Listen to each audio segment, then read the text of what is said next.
নমস্কাৰ প্ৰাতঃদেমলৈ আপোনালোকক স্বাগতম জনাইছোঁ। আমি ইতিমধ্যে অসমৰ বিভিন্ন প্ৰান্তত এইবেলি অনুষ্ঠিত হ'বলগীয়া নিৰ্বাচনৰ সন্দৰ্ভত আমি বিভিন্নজন প্ৰাৰ্থীৰ মনৰ কথা তেওঁলোকৰ এজেণ্ডাৰ সন্দৰ্ভত আপোনালোকক বিস্তৃতভাৱে আমি দেখুৱাই গৈছোঁ। আজি আমি উপস্থিত আছোঁ পলাশবাৰী সমষ্টিৰ এগৰাকী অন্যতম প্ৰাৰ্থী, বিৰোধী ঐক্য মঞ্চৰ মনোনীত প্ৰাৰ্থী তথা অসম জাতীয় পৰিষদৰ যুটীয়া সম্পাদক পংকজলোচন গোস্বামী ডাঙৰীয়াৰ সৈতে আৰু এইবেলি যি নিৰ্বাচন অনুষ্ঠিত হ'বলৈ গৈ আছে বিৰোধী ঐক্যৰ ফালৰ পৰা তেখেতৰ প্ৰস্তুতি কেনেকুৱা আৰু তেওঁ কি এজেণ্ডা লৈ ৰাইজৰ মাজলৈ আহিছে এই সন্দৰ্ভত আপোনালোকক আমি তেখেতৰ মুখেৰে শুনাবলৈ চেষ্টা কৰিছোঁ। প্ৰথমতে আমি তেখেতক প্ৰাতঃদেমলৈ স্বাগতম জনাইছোঁ। হয়, আপোনালোকলৈ অভিনন্দন জ্ঞাপন কৰিলোঁ। হয়, দাদা প্ৰস্তুতি কেনেকুৱা? গতানুগতিক নিৰ্বাচন খেলিবৰ কাৰণে আমাক যিখিনি প্ৰস্তুতি লাগে, মানুহৰ ওচৰলৈ যাব লাগে, মানুহক বুজাব লাগে, মানুহক লগ কৰিব লাগে, গতানুগতিক প্ৰস্তুতি আমাৰ চলি আছে। বিৰতিহীনভাৱে আমাৰ প্ৰস্তুতি চলি আছে। সময় খুব কম আৰু সমষ্টি যথেষ্ট ডাঙৰ। তাৰ মাজত আমি যিমানখিনি পাৰোঁ মানুহক লগ কৰিবৰ কাৰণে চেষ্টা কৰিছোঁ। এইবেলি যিহেতুকে আমি দেখিছোঁ নিৰ্বাচনটো কিছু ক্ৰিটিকেল আছে বা আপুনি যিগৰাকী প্ৰাৰ্থীৰ বিৰুদ্ধে যুঁজিবলৈ গৈছে তেওঁ হ'ল শাসকীয় পক্ষৰ এগৰাকী ফ্ৰেছ কেণ্ডিডেট। আপুনি তেখেতক কেনেকুৱা প্ৰত্যাহ্বান জনাম বুলি ভাবিছে? মোক আপোনাৰ লেখীয়াকৈ বহু সংবাদসেৱী বন্ধুৱে সুধিছে, ক্ৰিটিকেল শব্দটো কৈছে। আমিতো তেনেকুৱা একো দেখা নাই আৰু আমি যুঁজৰো মানুহ প্ৰত্যাহ্বান গ্ৰহণ কৰা হেৰিটো আমাৰ আছে, গতিকে আমি বিশেষ ক্ৰিটিকেল দেখা নাই। নিৰ্বাচন খেলিছোঁ ৰাইজৰ মতে। সকলো বিৰোধী দলে একত্ৰিতভাৱে আমাক আগবঢ়াই দিছে। আপুনি লক্ষ্য কৰিছে চাগে বহু সমষ্টিত প্ৰাৰ্থিত্বকেন্দ্ৰিক বিভিন্ন সংঘাত আৰম্ভ হৈছে। পলাশবাৰীততো আপোনালোকে তেনেকুৱা দেখা নাই। বিৰোধী 4-5টা দলৰ মাজত প্ৰাৰ্থী দিছে, তাৰপিছততো তেওঁলোকৰ কোনো আপত্তি নাই। সকলোবিলাক আহি মানে আমাৰ কাৰণে ভোট বিচাৰিছে। গতিকে তেনেকুৱা ক্ৰিটিকেল শব্দটো মই মানি ল'ব টান পাইছোঁ। কোনো ক্ৰিটিকেল নাই, নিৰ্বাচন হ'ব। প্ৰথমতে এইবাৰ পলাশবাৰী সমষ্টিত 3টা প্ৰধান বিষয়বস্তু লৈ সকলো ৰাজনৈতিক দলে আগবাঢ়িছে। তাৰ ভিতৰত অন্যতম হ'ল ৰাভা আচাও এলেকাৰ যিটো ছেটেলাইট টাউনশ্বিপ। দ্বিতীয়তে হ'ল আমাৰ যিটো দৰাবিল যিটো লজিষ্টিক পাৰ্ক, আৰু তৃতীয়টো হ'ল বিগত 4-5 বছৰে যিটো হাতী মানুহৰ যিটো সমস্যা, এই সন্দৰ্ভত আপুনি কেনেকুৱা বক্তব্য ৰাখিব? আমাৰ স্থিতি স্পষ্ট কৰিছোঁ। আমি ইতিমধ্যে লিখিতভাৱে ৰাইজৰ মাজত গুহাৰি বিতৰণ কৰিছোঁ। এই আটাইকেইটা সমস্যাৰ ওপৰত আমাৰ স্থিতিটো আমি স্পষ্ট কৰিছোঁ। দৰাবিল আৰু বৰদুৱাৰ মৌজাৰ আৰু উকিয়াম জলবিদ্যুৎ প্ৰকল্প, এইটো কৰ্পৰেট গোষ্ঠীৰ স্বাৰ্থত চৰকাৰে কৰা এটা নতুন সমস্যা। এই সমস্যাটো ৰাইজে যোৱা 1.5 বছৰ ধৰি প্ৰতিৰোধ কৰি আছে আৰু তাৰ সৈতে আমিও আছোঁ। গতিকে আমাৰ স্পষ্ট কথা, এইখিনি কামে উন্নয়ন আমাক লাগিব, কিন্তু এইখিনি কামে আমাৰ ভূমিপুত্ৰসকল, আমাৰ অজনজাতীয় বহু ৰাইজ যথেষ্ট ক্ষতিগ্ৰস্ত হ'ব। গতিকে ৰাইজ ক্ষতিগ্ৰস্ত হোৱা উন্নয়ন আমি বিচৰা নাই। আৰু হাতী মানুহৰ যিটো কথা আপুনি ক'লে, এইটো ইণ্টাৰষ্টেট ৰিলেটেড। মেঘালয় আৰু অসম চৰকাৰে মিলি বন আইন সম্পৰ্কত অভিজ্ঞ ব্যক্তিৰ সৈতে আলোচনা কৰি হাতীকেইটা জনসাধাৰণৰ মাজৰ পৰা আঁতৰলৈ পঠিয়াব লাগিব। আৰু এইটো আজিলৈ ব্যৰ্থ হৈছে। আলোচনা বিলোচনাৰ যথেষ্ট প্ৰয়োজন আছে। মই একেকোবে চৰকাৰক মই দোষ দিব বিচৰা নাই হাতী মানুহৰ কথাটোত। এইটো আমাৰে দোষ, ৰাইজৰে দোষ। তেওঁলোকৰ হাতী থকা ঠাইখিনি আমি দখল কৰিছোঁ, গতিকে তেওঁলোকো ওলাই আহিছে। আৰু প্ৰাকৃতিকভাৱে যেতিয়া হাতীৰ সংখ্যা বাঢ়ি যায়, তেতিয়া এটা জাকৰ পৰা অন্য এটা জাকলৈ ৰূপান্তৰ হয়। তেওঁলোকক ঘূৰা ফুৰা কৰিবৰ কাৰণে কিছু ঠাই লাগে, সেই ঠাইখিনি তেওঁলোকে ইফালেই বিচাৰি পাইছে। কিন্তু এইটোৱে আমাৰ মানুহৰ ক্ষতি কৰিছে। দক্ষিণ কামৰূপৰ অৰ্থনীতিৰ ওপৰত প্ৰভাৱ পেলাইছে। খেতি বাতি, অন্যান্য কথা বতৰা, ঘৰ দুৱাৰ ভাঙিছে। এই সমস্যাটো সমাধান কৰিবৰ কাৰণে আলোচনাৰ প্ৰয়োজন আছে আৰু এই সমস্যাটো আমি সমাধান কৰিবই লাগিব যিকোনো উপায়ে। প্ৰয়োজন সাপেক্ষে চৰকাৰে বন আইন সংশোধন কৰি হ'লেও এই সমস্যাটো সমাধান কৰিব লাগিব একমাত্ৰ ৰাইজৰ স্বাৰ্থত।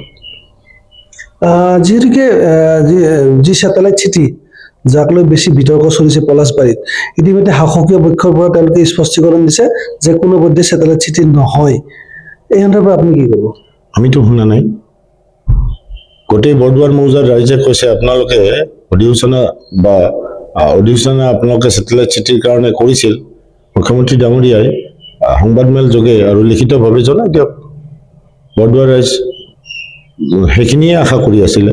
নিৰ্বাচনৰ আগমুহূৰ্তলৈ তেওঁলোকে এইখিনি কথা কৰা নাই। আপুনি ক'লে তেওঁলোকে নহয় বুলি কৈছে। কোনে কৈছে নহয় বুলি? মানুহজন কোন? চৰকাৰী পক্ষৰ পৰা বৰদুৱাৰ চিটিত ছেটেলাইট চিটি নহয়, এতিয়া ছেটেলাইট নামটো চেঞ্জ কৰি গ্ৰোথ চেণ্টাৰ হৈছে। তাৰ কাৰণে অধিসূচনা জাৰি কৰিছে, তাৰ কাৰণে টেণ্ডাৰ কৰিছে। গতিকে কোনে কৈছে মই এতিয়ালৈ শুনা নাই।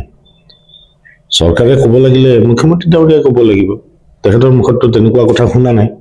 গতিকে এইটো তেওঁলোকৰ এটা ৰাজনৈতিক ষড়যন্ত্ৰ এটা, আৰু এইখন তেওঁলোকে কৰিবৰ কাৰণে আপ্ৰাণ চেষ্টা কৰিব। এইটোত আৰু তেওঁলোকৰ কথাত ৰাইজে বিশ্বাস নকৰে, আমিও নকৰোঁ। যিহেতুকে আমি দেখি আহিছো সামাজিক মাধ্যমৰ লগতে সংবাদ মাধ্যমত দেখি আহিছো যে শাসকীয় পক্ষৰ ফালে ধাৱমান হৈ ইতিমধ্যে একাধিক শীৰ্ষস্থানীয় নেতাই গতি কৰিছে। এয়া আপোনালোকৰ কাৰণে আচৰিত হ'বলগীয়া ঘটনা নহয় জানো? ক'ৰ নেতা? পলাশবাৰীৰ নে অসমৰ? মোক সেইটো লাগে। পলাশবাৰীত তেনেকুৱা কোনো শীৰ্ষস্থানীয় কোনো নেতাই শাসকীয় দলত যাব বিচৰা নাই। কাৰণ পলাশবাৰীৰ এক স্বাভিমান আছে। পলাশবাৰী কেতিয়াও বাহিৰৰ মানুহ প্ৰতিনিধিত্ব কৰিব নিদিয়ে। ব্যক্তিগতভাৱে তেখেতৰ প্ৰতি মোৰ শুভ ইচ্ছা আছে। তেখেতে শান্তিত থাকক আৰু তেখেতে উন্নতি কৰক নিজৰ জীৱনত। কিন্তু পলাশবাৰীৰ অভিভাৱক হ'ম বুলি তেখেতে যিটো ভাবি আছে, এইটো পৰিত্যাগ কৰাটো ভাল। আৰু নকৰিলে মানুহৰ স্বাভিমান আছে, মানুহে এইটো নিজেই সিদ্ধান্ত ল'ব। যিহেতুকে এইবেলি পলাশবাৰীত দুটাকৈ নতুন স্থান সংযোজন হৈছে। ছয়গাঁও এটা বৃহৎ অঞ্চল, লগতে পশ্চিম গুৱাহাটী এটা বৃহৎ অঞ্চল। এই অঞ্চল দুটাৰ যিহেতুকে তেওঁলোকৰ চিন্তাধাৰা, তেওঁলোকৰ ৰাজনৈতিক যি চিন্তা ভাৱ আছিলে, হয়তো আমাৰ পলাশবাৰীতকৈ অকণমান বেলেগ। এই সন্দৰ্ভত আপুনি কেনেকুৱা ধৰণৰ প্ৰচাৰ চলাইছে বা তেওঁলোকৰ পৰা কেনেকুৱা সঁহাৰি পাইছে? সঁহাৰি পাইছোঁ, ভাল সঁহাৰি পাইছোঁ। আৰু তেওঁলোক এডজাষ্ট হৈছে। আপুনি কোৱা কথাটো হয়, তেওঁলোকৰ চিন্তাধাৰা পুৰণি পলাশবাৰী সমষ্টিৰ জনসাধাৰণৰ চিন্তাধাৰাতকৈ অকণমান বেলেগ আছিলে, কিন্তু লাহে লাহে তেওঁলোক এডজাষ্ট হৈ গৈছে আৰু সঁহাৰি পাইছোঁ আমি যথেষ্টখিনি।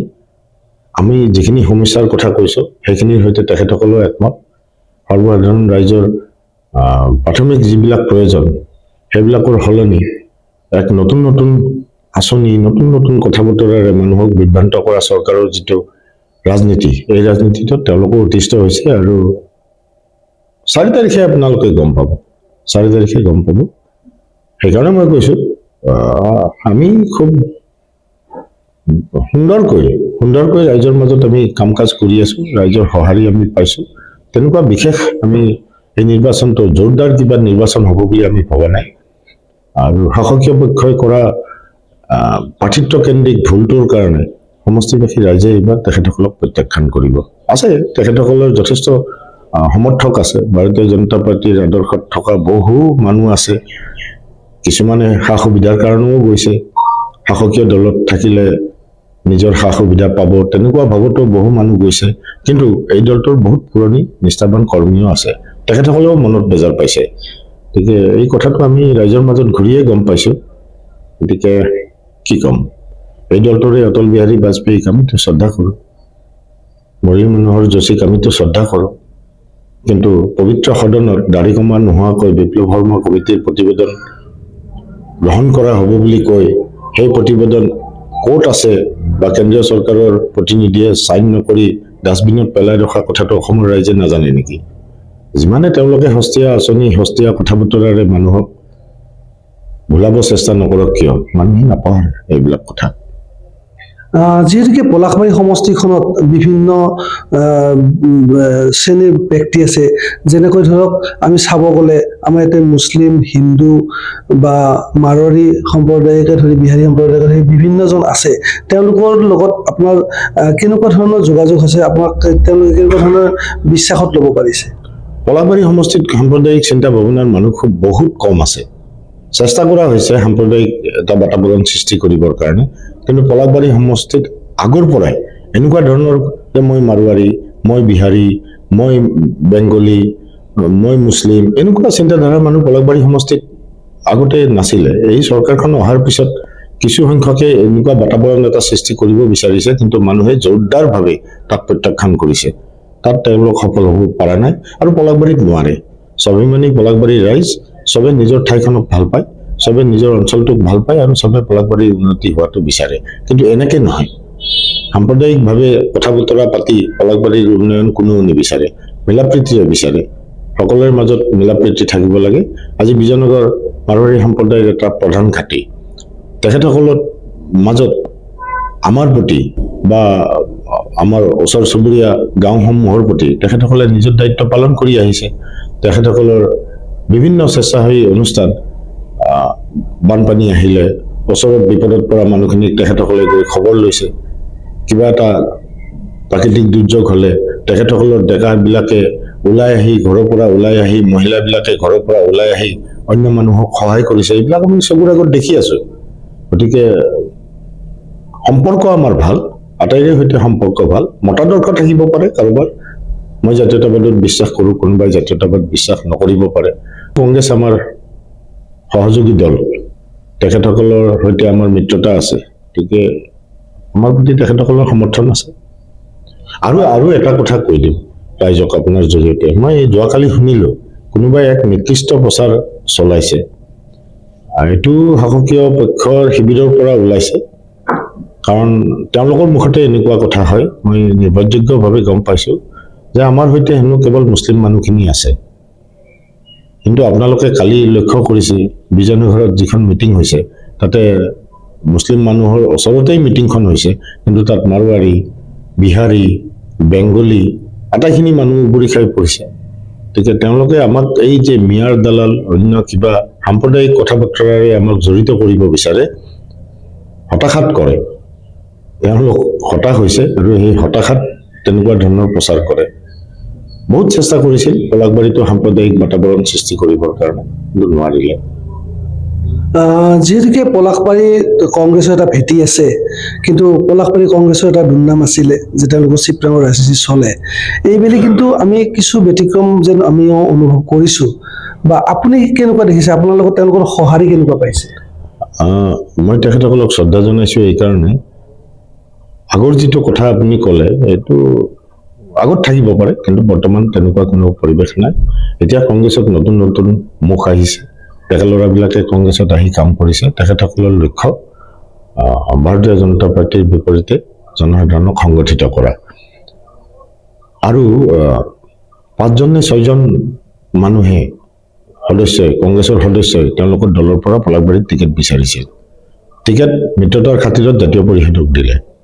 আজি সেই কংগ্ৰেছী বন্ধুসকলে জাহাজৰ ছবিত ভোট বিচাৰি মোৰ লগত একেলগে সভা সমিতি কৰি আছে। মই অবিহনেও কেণ্ডিডেট যাব নোৱাৰা ঠাইত তেওঁলোকে নিজে গৈ প্ৰচাৰ চলাই আছে। গতিকে এনেকুৱা পৰিৱেশ হয়তো আগত নাছিল, আপুনি জানিব, কিন্তু বৰ্তমান তেনেকুৱা ধৰণৰ কোনো পৰিৱেশ নাই। আৰু প্ৰথমবাৰৰ কাৰণে সাধাৰণ নিৰ্বাচন এটা অনুষ্ঠিত হৈছে পলাশবাৰীত কংগ্ৰেছৰ প্ৰাৰ্থী নোহোৱাকৈ। তাৰ পিছতো আমাৰ মাজত কোনো ধৰণৰ বিৰোধিতা বা কোনো ধৰণৰ আফচোচ বা কোনো ধৰণৰ আপত্তি কোনেও প্ৰদৰ্শন কৰা নাই। ইয়াৰ প্ৰমাণ কৰে খুব নিষ্ঠাৰে তেওঁলোকে নিজৰ কাম কৰি আছে। গতিকে তেখেতসকলক মই শুভেচ্ছা জ্ঞাপন কৰিছোঁ আৰু যুদ্ধখনৰ অংশীদাৰ হিচাপে আমি সমানে আগুৱাই যাবৰ কাৰণে চেষ্টা কৰিছোঁ। যিহেতুকে পলাশবাৰী সমষ্টিত ৰাভা আছাম এলেকাৰ এটা গৰিষ্ঠ সংখ্যক ভোট আছে, যি ভোটে নিৰ্ণায়ক ভূমিকা গ্ৰহণ কৰি আহিছে। আমি দেখিছোঁ যে ৰাভা আছামৰ যিটো তেওঁলোকৰ আঞ্চলিক দল আছে, সেই দলটোৰ লগত ইতিমধ্যে বিজেপি চৰকাৰৰ মিত্ৰতা হৈছে। তেনে এটা অৱস্থাত বৃহত্তৰ পলাশবাৰী সমষ্টিক প্ৰতিনিধিত্ব কৰা ৰাভা জনগোষ্ঠীৰ ভোটৰ ক্ষেত্ৰত আপুনি কেনেকুৱা ধৰণৰ আশা ভাবিছে? যোৱাবাৰ জনজাতীয় ৰাইজে আমাক প্ৰত্যাখ্যান কৰিছিল আৰু এইবাৰ আপোনালোকে নিজেই লক্ষ্য কৰিছে যে সেই অঞ্চলত আমাৰ সপক্ষে এটা ঢৌ বলিছে। ইয়াৰ কাৰণ হ'ল কোনো জাতি জনগোষ্ঠীয়ে কেতিয়াও কেইজনমান নেতাৰ পকেটত সোমাই থাকিব নিবিচাৰে। তেখেতসকলৰ ৰাজনৈতিক কৰ্মকাণ্ডৰ প্ৰতি লক্ষ্য ৰাখে আৰু ৰাজনৈতিক কৰ্মকাণ্ড তেখেতসকলে কি স্বাৰ্থত কৰি আছে সেইটো সাধাৰণ মানুহে অনুভৱ কৰে। 6 শিডিউলৰ কি হ'ল? 6 শিডিউলৰ কাৰণে যিটো সংগ্ৰাম আছিলে, আজি টংকেশ্বৰ ৰাভা ডাঙৰীয়াই নিৰ্বাচন খেলিছে। টংকেশ্বৰ ৰাভা ডাঙৰীয়াই বিজেপিৰ প্ৰতীকত নিৰ্বাচন খেলিছে। তেওঁ কিন্তু চিফ ৰাভা আছামৰ। এইটোৱে কি প্ৰমাণ কৰে? পালে নেকি তেওঁলোকে? তাৰমানে প্ৰমাণ হৈ গ'ল 6 শিডিউল সম্পৰ্কত চৰকাৰৰ পৰা তেওঁলোকে কোনো ছিগনেল পোৱা নাই, গতিকে মন্ত্ৰী হ'ব লাগে, সেইকাৰণে নিৰ্বাচন খেলিছে। এই কথাখিনি ৰাভা জনগোষ্ঠীয়ে বুজি পাইছে আৰু সেইকাৰণে তেওঁলোকৰ পৰা আঁতৰি আহিছে। তেওঁলোকে ভাবিছিল আৰু আমিও ভাবিছিলোঁ এটা আন্দোলনৰ মাজেৰে ডেকা শক্তিয়ে ৰাভা জাতিটোক একত্ৰিত কৰি তেওঁলোক আগুৱাই যাওক, কিন্তু তেওঁলোকে ক'ৰবাত যেন উজুতি খাইছে আৰু ক'ৰবাত কম্প্ৰমাইজ কৰিছে। তেনেকুৱা ক্ষেত্ৰত তেওঁলোকৰ মাজত শিক্ষিত মানুহ যথেষ্ট আছে, বুজা মানুহ যথেষ্ট আছে। তেওঁলোকে অনুভৱ কৰিলে যে তেওঁলোকক কোনোবাই ব্যৱহাৰ কৰি ৰাজনীতি কৰি আছে আৰু আঁতৰি আহিছে। স্বাভাৱিক কথা এইটো যে জাতিৰ নামত যদি কোনোবাই ভণ্ডভাৱে ৰাজনীতি কৰে তেতিয়াহ'লেতো মানুহ আঁতৰি আহিবই আৰু এই সকলোবিলাক কথা পৰিস্ফুট হ'ব। আপোনালোকেও গম পাইছে ঘূৰি পকি, সেইকাৰণে মোক এই প্ৰশ্নটো সুধিছে। ৰাভা অঞ্চলত আমাৰ প্ৰতি মানুহৰ এটা সমৰ্থন আগবাঢ়ি আহিছে, এটা উল্লেখযোগ্য কথা। আৰু মই জাতীয়তাবাদী শিবিৰৰ এজন ব্যক্তি হিচাপে মোৰ অন্তৰ ভাল লাগিছে, খুবেই ভাল লাগিছে, কাৰণ জাতীয়তাবাদ ভূমিপুত্ৰক বাদ দি কেতিয়াও জাতীয়তাবাদ হ'ব নোৱাৰে, মই বিশ্বাস কৰোঁ। বহুদিনৰ পৰা আমি চেষ্টা কৰি আছিলোঁ তেখেতসকলক বুজাবৰ কাৰণে, কিন্তু তেখেতসকলে এতিয়া বুজি পাইছে। ভাল কথা, আমি চবকে আঁকোৱালি লৈ সমানভাৱে আমি আগুৱাই যাম। আৰু তেখেতসকলৰ মাজত প্ৰতিভা বহুত আছে, ৰাজনৈতিক প্ৰতিভা হওক, সাংস্কৃতিক প্ৰতিভা হওক, সমাজ সেৱকৰ লেখীয়া বহু ভাল প্ৰতিভা তেখেতসকলৰ মাজত এনেই নোহোৱা হৈ গৈ আছে। তেখেতসকলক উলিয়াই আনি ৰাইজৰ সেৱাত নিয়োগ কৰাটো আমাৰ দায়িত্ব। আমি যিখিনি বাহিৰৰ মানুহ আছোঁ, মূলসুঁতিৰ মানুহ আছোঁ, জনজাতিসকলক আগুৱাই আনি তেখেতসকলৰ সেৱাৰ থলীত পৰিণত কৰিবৰ কাৰণে দেশখন আমি প্ৰস্তুত আছোঁ। আৰু অহা দিনবিলাকত আমি ব্যক্তি স্বাৰ্থ বা আমাৰ নিজৰ স্বাৰ্থ ত্যাগ কৰি হ'লেও তেখেতসকলক আগুৱাই নিবৰ কাৰণে আমি চেষ্টা কৰিম। এয়া আছিল এইবেলি পলাশবাৰী বিধানসভা নিৰ্বাচনত অৱতীৰ্ণ হোৱা 6গৰাকী ব্যক্তিৰ ভিতৰত এগৰাকী পংকজলোচন গোস্বামী। আমি ইতিমধ্যে তেখেতৰ মুখেৰে এইবেলি তেওঁলোকে কি এজেণ্ডা লৈ ৰাইজৰ মাজত সোমাইছে, তেওঁ কিমান আশাবাদী, এই সন্দৰ্ভত তেখেতৰ মুখেৰে আপোনালোকক জনাবলৈ আমি চেষ্টা কৰিছোঁ। আৰু এইখিনিকৈ মই প্ৰাৰ্থনাৰ মেলনি মাগিছোঁ। ধন্যবাদ। শদিয়াৰ পৰা ধুবুৰীলৈ, বৰাকৰ পৰা ব্ৰহ্মপুত্ৰলৈ সকলোৰে মাজত চিনাকি এটা নাম প্ৰাতঃ টাইম। থলুৱা ভাষা, কৃষ্টি আৰু সত্য বাতৰিৰ আধাৰত প্ৰতিষ্ঠিত খবৰ প্ৰাতঃ টাইমৰ প্ৰতিটো বা বাতৰি পুংখানুপুংখভাৱে চাবলৈ Facebook, YouTube, website, Twitter, Instagram আৰু ব্লগাৰ পেজত লাইক আৰু ফ'ল' কৰক। ধন্যবাদ। অসমৰ সংবাদ জগতখনৰ বাবে এক সুখৰ খবৰ।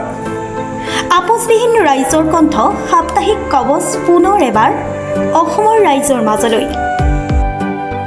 স্বত্বাধিকাৰী প্ৰণীতা কলিতাৰ দ্বাৰা প্ৰকাশিত আৰু আপোচবিহীন একাংশ নপুৰণি অভিজ্ঞতাপুষ্ট সাংবাদিকৰ দ্বাৰা প্ৰচাৰিত তথা eco printing press, Guwahati, Katabari, গড়চুকত মুদ্ৰিত সাপ্তাহিক কবচ এতিয়া অসমৰ বিভিন্ন প্ৰান্তত উপলব্ধ। আমাৰ ঠিকনা মুখ্য কাৰ্যালয় অসম ফৰেষ্ট স্কুল, হৰি মন্দিৰ পথ, গুৱাহাটী আৰু উপ কাৰ্যালয় Kalita market, Bijoynagar, Kamrup, Assam. Mobile number হৈছে 9435114666 70024728813 আমাৰ ইমেইল আইডি হৈছে kobos2025@gmail.com